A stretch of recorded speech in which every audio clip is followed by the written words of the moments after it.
Hello बच्चे, how are you all? I hope you all are doing well and preparing well for your exams. Okay, be consistent, consistency अपनी कायम रखो. मैंने कई बार बोला है आप लोगों को इंटेंसिटी काम करती है, right? Intensity always works, but consistency is more important than intensity. Intensity means ये आपका ग्राफ है. This is your graph. This is day 1, day 2, day 3, day 4, day 5, day 6. आज आपने क्या किया? इतना ज्यादा पढ़ लिया, ठीक है. But what about the second day? यहाँ आपका ग्राफ नीचे आ गया. क्या हो रहा है? आज आप कहीं चले गए, कुछ नहीं किया, ठीक है. थर्ड, आज आपने इतना ज्यादा पढ़ लिया. चौथे दिन पढ़ा ही नहीं, पांचवा दिन भी छोड़ दिया. देन द सिक्स्थ थोड़ा सा पढ़ रहे हो. What is this? This is the intensity. But what about consistency? Consistency means be consistent. अगर रोज इतना इतना भी चलता है, then you can reach your goal definitely. Is that clear? Consistency maintain रखो, be disciplined. रोज का रोज थोड़ा थोड़ा जो भी प्लान किया है उसको जरूर देखो, right? Okay, so now previous class में हमने क्या करा था? We have done the DNA structure. DNA structure में हमने देखे थे डीएनए स्ट्रक्चर की फॉर्मेशन कैसे हो रही है, न्यूक्लियोटाइड्स फॉर्म कैसे हुए हैं. That is a single nucleotide chain हमने पढ़ी है, पॉलीन्यूक्लियोटाइड हमने पढ़ लिया. Today we are going to start with the actual structure of DNA. उसको डेराइव किसने किया, कैसे किया, salient features of DNA will be done along with the important questions. Okay, चलो let's start. Now before starting this, आपकी NCERT में little bit historical part is given, that is also very important. अब आपको पता है आपका जो MCQ वाला पार्ट है बहुत ज्यादा है. Any line, anything, assertion, reason कुछ भी आ सकता है. तो every line is very important. Okay, तो historical part में सबसे पहले अपने पास क्या है? Let me write here. This is the history. अब history में बच्चे हमारे पास दो तीन लोगों की हिस्ट्री है. First is Miescher.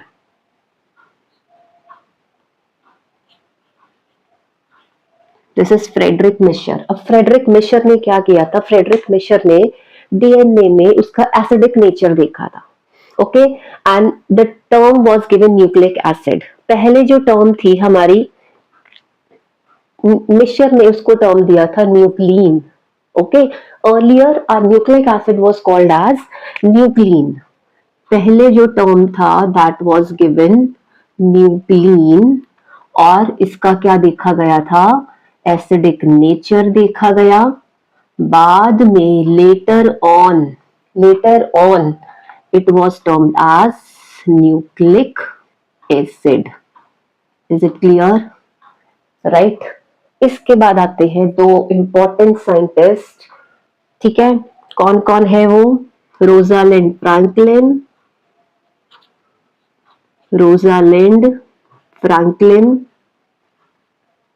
एंड इन्हीं के साथ थे Wilkins. Rosalind, Franklin and Wilkins ने क्या देखा था? उन्होंने एक्सरे डायफ्रैक्शन पैटर्न देखा था डीएनए का. They have seen the X-ray diffraction pattern. That is X-ray study की थी डीएनए की. X-ray diffraction pattern of DNA देखा, और इन्होंने ऑलमोस्ट सारा स्ट्रक्चर ही निकाल दिया था डीएनए का. बस उसको ड्रॉ नहीं किया, उसका मॉडल नहीं बना के देखा.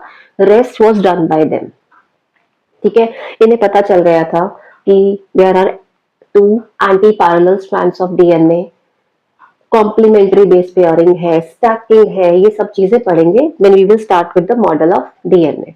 Okay, Rosalind, Franklin and Wilkins ने एक्सरे डायफ्रैक्शन पैटर्न देखा. इसी के साथ साथ अपने पास आते हैं Erwin Chargaff. Very important scientist. Erwin Chargaff ने क्या दिया था? Chargaff rules, that is base pairing rules. He has given the rules of base pairing. और इन्हीं दोनों की, रोजालिंड फ्रैंकलिन एंड एरविन चारगैफ की स्टडीज को अच्छे से किसने स्टडी किया? वॉटसन एंड क्रिक ने. इनको किसने स्टडी किया? That is Watson and Crick. अब ये वॉटसन एंड क्रिक ने जब इन दोनों की स्टडीज को स्टडी किया and he brought the model of DNA, that is double helical structure of DNA, double helical structure of DNA when 1953, year भी याद होना चाहिए। 1953 में क्या आया था? Double helical structure of DNA. कौन लेकर आया? Watson and Crick. Watson and Crick ने किसको पढ़ा? He studied the Erwin Chargaff base pairing rules along with Rosalind Franklin and Wilkins की डायफ्रैक्शन स्टडीज को देखा, तो उसके बाद उन्होंने क्या दिया? Double helical structure of DNA. अब देखो काम किसने किया? The work had been done by Rosalind Franklin, Wilson, सबसे ज्यादा अच्छा काम। Then later on Erwin Chargaff। ठीक है, काम कोई और कर रहा है, क्रेडिट कोई और लेके जा रहा है, बट क्रेडिट क्यों मिलेगा? बिकॉज बनाने वाला तो कोई होना चाहिए था ना। That's why Watson and Crick को क्या मिला? Nobel prize. Along with Wilkins को भी नोबेल प्राइज मिला था for giving the X ray diffraction pattern. इन तीनों को नोबेल प्राइज मिला था। And by the time Franklin जो थे, शी डाइड। जब ये नोबेल प्राइज मिला था, फ्रैंकलिन की डेथ हो चुकी थी। Okay, so this is to be learn बच्चे। अब आती है बात अरविंद चारगैफ के बेस पेयरिंग रूल की, which is very very important because इस पे बेस्ड हम क्वेश्चंस करते हैं, न्यूमेरिकल्स हमारे सॉल्व होते हैं। Okay, let me tell you the base pairing rules given by Erwin चारगैफ।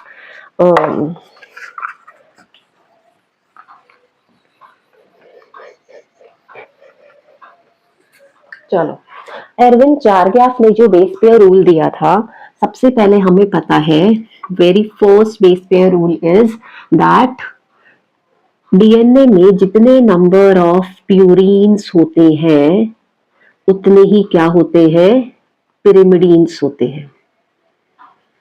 pyrimidines are there, that is amount of purines is equal to the amount of pyrimidines. And what are the purines? Purines are A plus G. Adenine and guanine are purines. And what are pyrimidines? Pyrimidines are T plus C. पता है ना, thymine में भी Y आ रहा है, cytosine में भी Y आ रहा है। So A plus G and T plus C, right? Next one is, अब एक और चीज हमें पता है, बेस पेयरिंग में सबसे बड़ी चीज थी that A binds with T. A की बेस पेयरिंग किसके साथ होती है? टी के साथ। And G binds with C. अब ये बाइंड्स मीन ये क्या है? This is a double bond. What is it? It is a double bond. And G bonds with C, ये क्या है? This is a triple bond. This is a triple bond. Bonding दिखाई है तीन दोनों की। गुआनिन साइटोसिन के साथ ट्रिपल बॉन्ड से बाइंड करता है। ये बॉन्ड्स कौन से हैं? Both of the bonds are hydrogen bonds. Which bonds are these? Hydrogen bonds. तो अगर आपको डीएनए दिया जाएगा, बीच में आपको बॉन्ड्स पूछे जाएंगे, you have to tell that बीच में कौन से बॉन्ड्स होते हैं? Hydrogen bonds are there. Okay, अब यहां देखो A plus G is equal to T plus C। इसका मतलब we can say that the amount of A plus G T plus C is constant। ठीक है, और we can say it is equal to 1 है ना, और ये constant रहती है हर स्पीशीज में। इट इज ऑल्सो कांस्टेंट, आपकी एनसीईआरटी में लिखा हुआ है, constant in all species. In all species ये कांस्टेंट रहता है। Is that clear? तो these are the Erwin Chargaff ने जो बेस पेयरिंग के रूल्स दिए थे हमें, very important. Prepare your notes, उनमें ये सब चीजें लिखते रहो सो दैट, देखो बच्चे राइटिंग से बार बार प्रैक्टिस होती है, ठीक है। लिसनिंग, रीडिंग, राइटिंग, ये हमारी लर्निंग को एनहांस करता है। पहले सुन रहे हो, लिखो साथ के साथ, then read it out, it will enhance your learning. Okay fine, now let us study about, अब ये सारी चीजें देख के वॉटसन क्रिक ने क्या दिया, he has given the structure of और model of double helical structure of DNA. Okay let's start it, चलो। So double helical means, double helical, अब देखो कल हमने न्यूक्लियोटाइड्स पढ़े थे, डाई न्यूक्लियोटाइड बनाना सीखा था. Let me tell you that double helical nature of DNA में क्या क्या होता है. So this is double helical structure of DNA. DNA deoxyribonucleic acid. Okay, double helical structure of DNA में यू कैन सी, हमें दिख रहा है, अरविंद चारग्याफ ने भी यही बात बताई थी, उन्हें एक्स-रे डायफ्रैक्शन में दिखा कि कुछ स्ट्रैंड्स जा रहे हैं, 2 स्ट्रैंड्स हैं. So one strand polarity will be there are 2 strands, और दोनों क्या है, कॉम्प्लीमेंट्री है, एंटी पैरेलल स्ट्रैंड है. अगर ये स्ट्रैंड जा रहा है 5' 3' तो इसके सामने वाला कैसे जा रहा होगा, 3' 5'. दैट इज ऑपोजिट पोलैरिटी है स्ट्रैंड्स की. 2 strands are there, helical है, helical means double helical structure is there, 2 strands, anti-parallel polarity is there. Okay, अब इसको मान के चलो, let me explain you कि आप क्या चल रहे हो. लोगों के घरों में ना आयरन वाली स्टेयर केस होती है, इस तरह से आयरन वाली स्टेयर केस वो ऐसे होती है, like this is the centre, इस सेंट्रल एक्सिस के अराउंड वो स्टेयर केस इस तरह से घूम रही होती है. तो इस चीज को ऐसे मान के चलो कि what are these are the grills, जहां पे हम क्या रखेंगे, हैंड रखेंगे. और ये क्या है, दिस इज दैट एरिया जहां पे आप स्टेप्स रख के चलोगे अपने. ओके, यहाँ पे आपके स्टेप्स हैं, ये आपका क्या है, दिस इज द ग्रिल जहां पे आप अपना हैंड रखोगे फॉर द सपोर्ट. तो एक्चुअली इस पूरे स्ट्रक्चर में क्या मिल रहा है हमें, जो ये वाली चीज है, जो ये ग्रिल्स वाली चीज है, this is the sugar phosphate backbone, जो हमने कल न्यूक्लियोटाइड में पढ़ा था. शुगर फॉस्फेट की बैकबोन चल रही है, एंड अंदर इनसाइड क्या है, इनर साइड पे ये जो है, these are the nitrogenous bases, इस तरह से. Is that clear? अब अगर हम देखें तो 1 शुगर फॉस्फेट बैकबोन इस तरह से जा रही है, सेकेंड शुगर फॉस्फेट बैकबोन इस तरह से जा रही है, एंटी पैरेलल हो गया, एक स्ट्रैंड ऊपर की तरफ 3' 5', another is 5' 3' like this. So these are what? These are the nitrogenous bases जो inside है. ये आपका फोर्थ सेलिएंट फीचर है डीएनए का. Is that clear? तो साइड पे क्या मिलेगी हमें? This is what? This is the sugar phosphate backbone. This is sugar phosphate backbone. Sugar phosphate backbone. Clear everyone? And inside में हमारे पास बेसेस है, bases can be A T G C, कुछ भी है. अगर ए है तो ये टी के साथ बाइंड कर रहा है, जी है तो ये सी के साथ बाइंड करेगा. Is that clear? That is क्या मिल रहा है, purine always binds with pyrimidine. यहाँ पे मैं लिख रही हूँ that purine always binds with pyrimidine. 1 purine always binds to a pyrimidine. Because purine bind नहीं कर सकता, pyrimidine बाइंड नहीं कर सकता. राइट? इसका रीजन मैं अभी बताऊंगी आपको. अब हमें डीएनए के सेलिएंट फीचर्स स्टडी करने हैं. इस डीएनए के सेलिएंट फीचर्स में क्या था, अरविंद चारग्याफ ने ये चीज बता दी थी कि जो डीएनए है ना, इसका diameter is always fixed. That is, this is the diameter.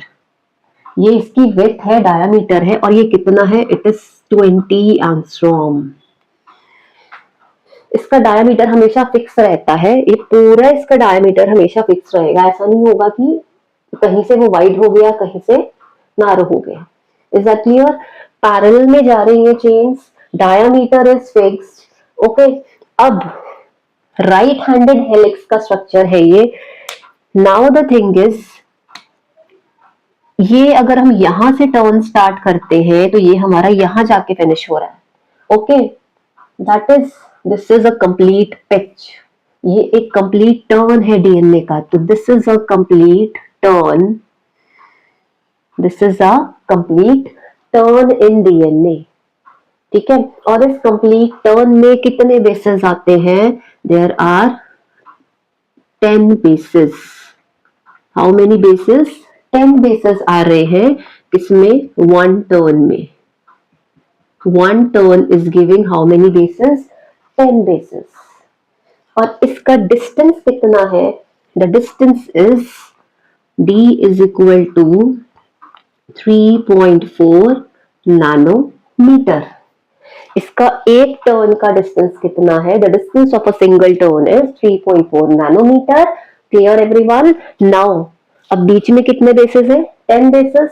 Now can you calculate कि 2 बेसिस के बीच में कितना डिस्टेंस है? Any 2 bases, what is the distance between 2 basis?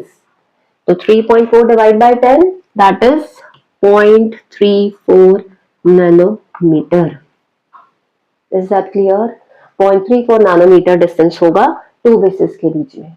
Okay, and now when A is binding to T, तो कितने कौन से बॉन्ड्स बन रहे हैं? Hydrogen bonds are there. How many? 2 hydrogen bonds. Similarly if G binds to C, how many bonds are there? 3 hydrogen bonds are there. अब यहाँ पे एक चीज और देखो ध्यान से, what are these? 1 2 3 4 5 6 7 8 9 10, ये बेसिस हैं, ठीक है। एंड यहाँ पे बेसिस ऐसे नहीं लग रहे कि एक के ऊपर एक है, जैसे हमने स्टेयर्स पे चढ़ते हैं तो 1 stair, second, 4th, 5th, 6th, like this. So stairs पे चढ़ते जा रहे हैं। सिमिलरली ये एक बेस पेयर्स एक के ऊपर एक चल रहे हैं। So what is this? यहाँ पे आई am writing also that this is what a complete base pair. ये एक बेस पेयर है। थोड़ा सा मैं यहाँ बना के भी बताऊंगी, आई शो यू कि बेस पेयर में एक्चुअली वही चीज होगी, पूरा शुगर फॉस्फेट की बैकबोन, इसके साथ ये nitrogenous base inside, again sugar phosphate backbone, nitrogenous base inside की तरफ इस तरह से प्रोजेक्ट हो रहा है लाइक दिस। तो ये क्या है? Base pairs. इनमें जो बॉन्डिंग हो रही है, this bonding is hydrogen bond. ये base pair, for example this is adenine and this is thymine. तो एडेनिन एंड थायमिन के बीच में डबल हाइड्रोजन बॉन्ड बन रहा है and this is forming a complete base pair. One pair and second pair, it is a base pair.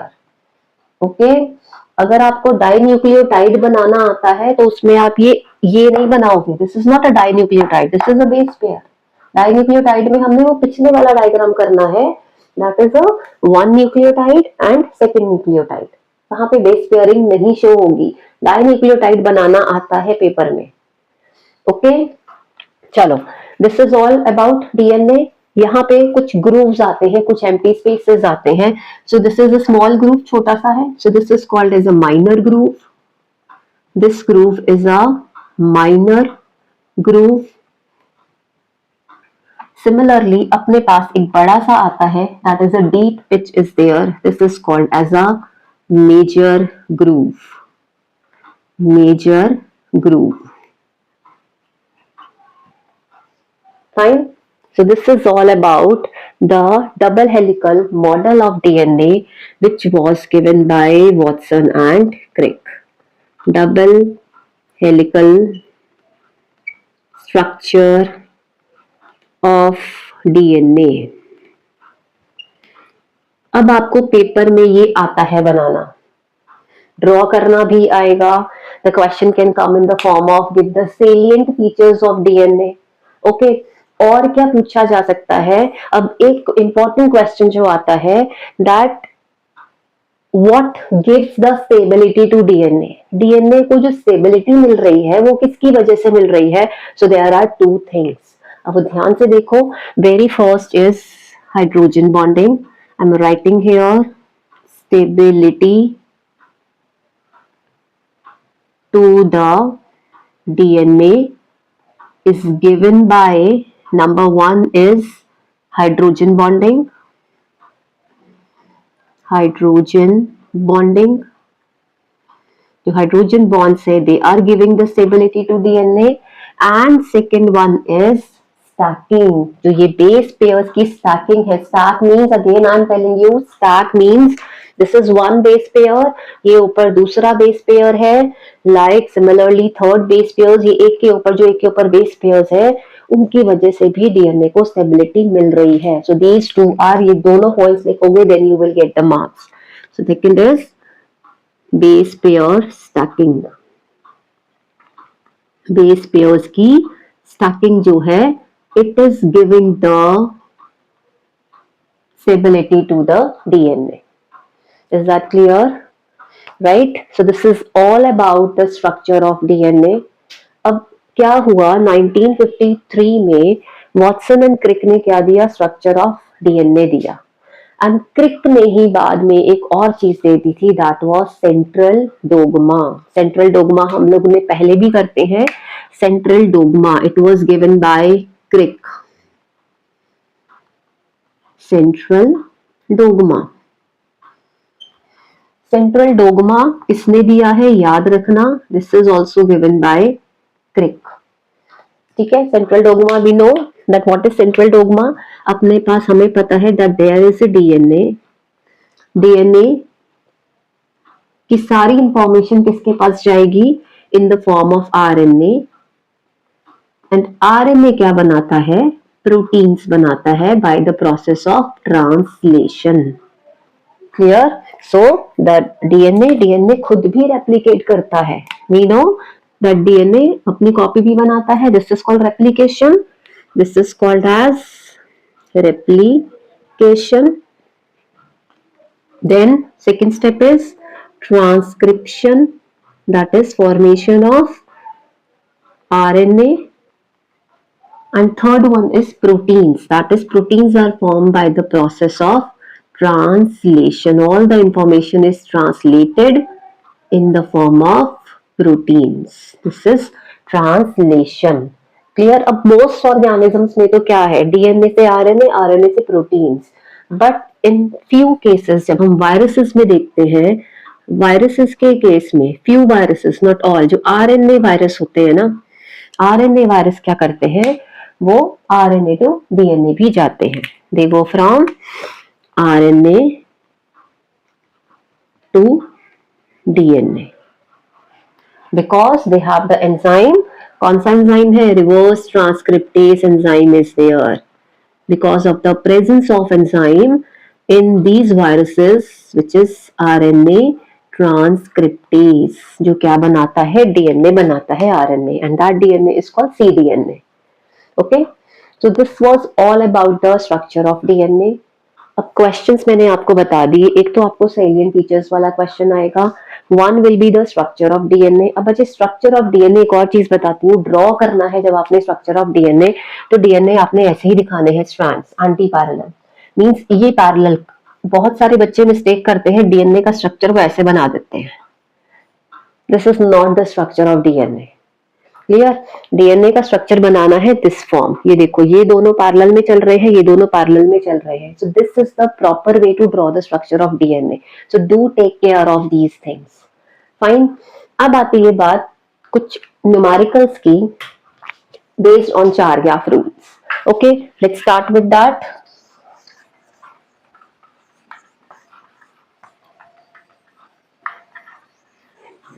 Numericals based on Chargaff rules. So Chargaff rules I have told you. अब example के तौर पे, for example 1000 nucleotides का DNA है.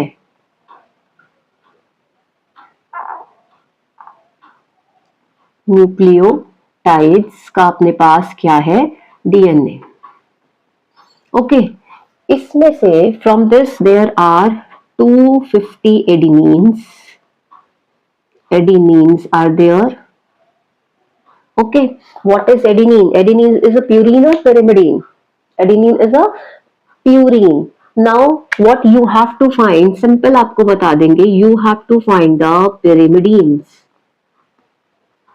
You have to find pyrimidines. So what will you do now? अब हम चलेंगे चार-ग्राफ rule पे. We will move with the base pairing rules. Okay, how to do this?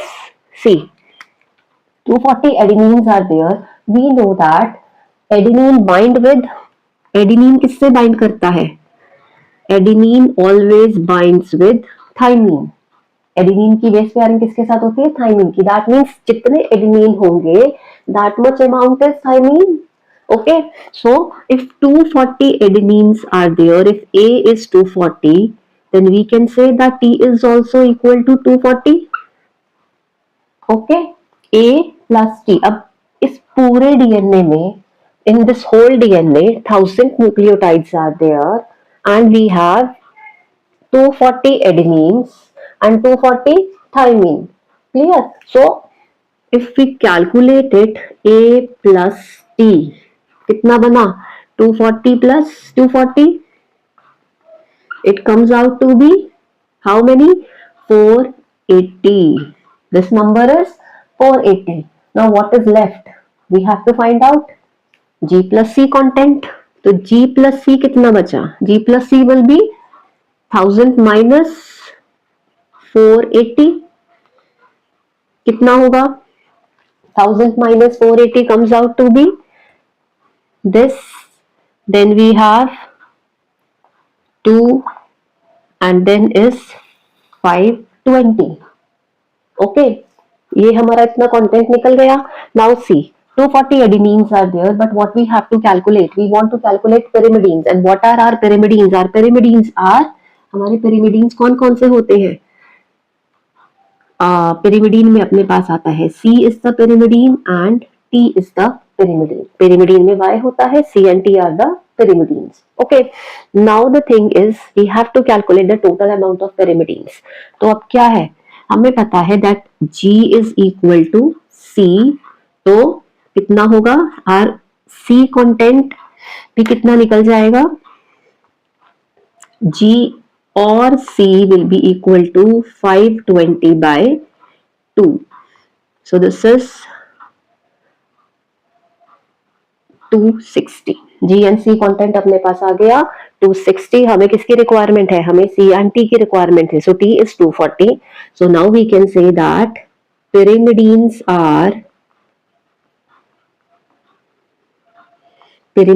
that is C plus T is equal to 260 plus 240 and it comes out to be 500. Okay, so this is 500 nucleotides. In this way you can get any question. अब एक और simple trick है, हमेशा याद रखना, अगर मैंने आपको बोला है 1000 न्यूक्लियोटाइड्स इस पूरे डीएनए में है, तो एक सिंगल चेन में कितने होंगे?